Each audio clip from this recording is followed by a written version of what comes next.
simpulin dulu ya, karena banyak kasus-kasus yang sama. Dikasih rekaman aja Ustaz. Oke, siap. Sebelum kita baca kitabnya ya. Pembahasan yang agak komplik itu adalah di syarat mengikut dalam sholat berjamaah. Titik yang pertama yang perlu kita jelasin adalah syaratnya, katanya pertama adalah niatul iktida. Kalau itu gak ada masalahnya, makmuman gitu ya. Kemudian yang kedua gak ada masalah juga adalah tidak boleh melewati tumitnya imam, itu gak ada masalah ya, ukurannya tumit bukan jari. Yang ketiga yaitu ilmu bintiqani imamin, dia tahu gerakan imam baik dengan melihatnya atau melihat sebagian softnya atau mendengar suara imam atau mubalik gitu ya, gak ada masalah ya, gak ada masalah. Kemudian selanjutnya ijtiba'u ma fi makanin, enggak ada masalah ya. Kemudian selanjutnya muwafaqatu fi sunnatil tafahush mukhalafatun fi'a.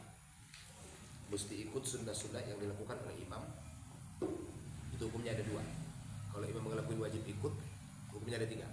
Kalau enggak imam ngelakuin, kita lihat apakah imam memberi kesempatan, ya kan? Kalau imam tak memberi kesempatan maka tidak boleh. Itu hukumnya ya. Jelas ya? Seperti kunut, kalau di Mekah itu kan dikasih kesempatan untuk baca kunut di labaitnya, tidalnya, maka silakan kunut. Tapi kalau imam tidak ada pada posisi itu, maka kita tidak boleh menambahi acara atau menambahi gerakan batal sholat ya, itu nggak ada masalah. Kita yang agak bermasalah itu adalah yaitu ada mutakhallif anhu ma'huma bi aktsar min thalathati arkan tuwilah. Tidak boleh berbeda gerakan dengan imam sampai melewati batas 3 rukun panjang, ya kan? Itu kasusnya ada beberapa. Kasus pertama karena dia sibuk pada bacaan yang wajib, karena kasus yang wajib dia melakukan takhalluf. Saya ulangi, kasus yang wajib dia melakukan takhalluf. Takhalluf itu artinya adalah lebih ditinggalin imam, dia udah itu takhalluf ya. Dia jauh tinggal di belakang imam. Itu kasusnya ada 4. Jadi wajib takhalluf nih. Hukum wajib takhalluf itu ada 4. Pertama, isra'u imamin wa bati al-makmum gitu ya. Imamnya terlalu cepat baca sementara makmumnya lama. Contoh pada sholat tarawih, imamnya bacaannya luar biasa gesiknya, kita Fatihah aja belum, maka hukumnya kita 1, selesaikan bacaan dengan sempurna. Yang penting jangan melewati batas 3 rukun panjang dari imam. Berarti kalau imam ruku kita masih baca, aman. Imam yang tidak kita masih baca, aman. Imam sujud masih baca, aman, ya kan?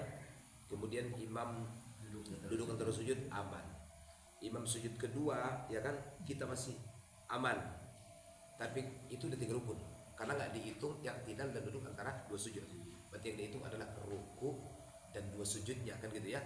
Itu namanya thalathatu arkanin tawilah. Ternyata kalau kita bisa menyelesaikan Fatihah kita, karena kita bati al-qiraah, kita sebagai makmum, dia isra, dia kan wajib takhalluf, kita wajib terlambat nih kalau ini. Maka kita langsung ikut gerakan imam, rakaat masih terhitung. Kejar yang penting gitu ya. Ini kejar gitu ya. Itu selesai. Kemudian kasus kedua adalah intidharu ma'mum saqatal imam. Imam makmumnya sibuk nunggu imam. Ternyata begitu kita mau baca, imamnya ruku. Betul kan? Kita belum baca Fatihah, Ustaz. Kita pikir imamnya ini ayatnya panjang, atau kita pikir dia baca ayat, ternyata nggak baca ayat, kan sah sholatnya kan? Maka mesti menyempurnakan Fatihah. Maka kita boleh tinggal tuh imam sampai 3 rukun panjang. Kalau bisa ketemu di sujud yang kedua, posisi aman. Jadi ruku, ikuti tertibnya, ini ketemu aman ya, karena itu wajib takhalluf.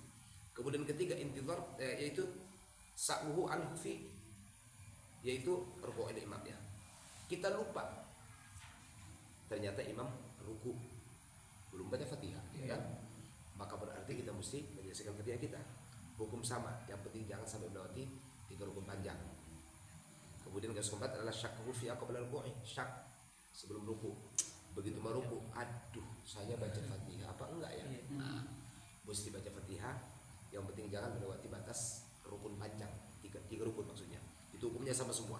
Karena itu adalah wajib takhalluf maksudnya, gitu ya. Ada pertanyaan sampai di situ? Aman? Aman ya? Kasus yang wajib takhalluf siap. Di sujud kedua itu sujud kedua imam itu kita baru ruku, masih termasuk. Yang penting dia dapat di sujud yang kedua, jangan pas waktu bangkit. Iya. Ya. Jangan Jangan ketemunya setelah dia berdiri. Iya. Nah, Kalau kita masih bisa ngejar dia pada sujud yang kedua, Ah. rokaat kita masih terhitung. Walaupun berbarengan. Kalau pun, yang penting kena dikit.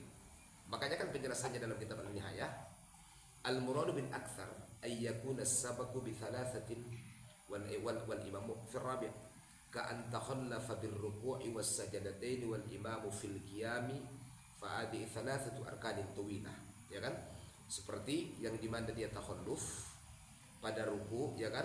Terlambat dia rukunya, dua sujudnya, kemudian imam sudah berdiri, itu sudah thalathatu arkan, 3 rukun panjang, ya kan? Nah berarti kalau pas ketemunya di berdiri, ya kan, di berdiri dia masih bisa kejar di berdiri maksudnya, maka berarti itu masih terhitung. Tapi kalau pas dapatnya adalah di sujud, udah gak dapat Ustaz, ya kan? Udah gak dapat kalau di sujud, di ruku maksudnya, ruku di ruku pada rakaat yang kedua. Hitungannya kan? Jadi yang pertama Yang mana nih? takhalluf yang wajib, hukum wajib takhalluf pada Oh yang pertama, imam terlalu cepat bacaannya, makmumnya lama. Kemudian yang kedua, makmum nunggu bacaan imam. Ternyata tiba-tiba imamnya ruku, kita belum baca Fatihah makmum. Yang ketiga, ya kan, yaitu lupa baca Fatihah, imamnya udah ruku, ya udah mesti baca Fatihah, nggak bisa kita hukum masbuk. Yang keempat, terjadi keraguan, ya kan, terjadi keraguan. Nah kalau kita udah ruku ternyata belum baca Fatihah tadi, nggak boleh balik, nanti tinggal tambahin 1 rakaat. Faham? Faham nggak? Faham ya? Halo, paham? Ini kayak Halo, paham nggak? kata-kata yang tadi rokok ini mendapatkan atau menyusul ya. Ya, menyusul. Nah, kalau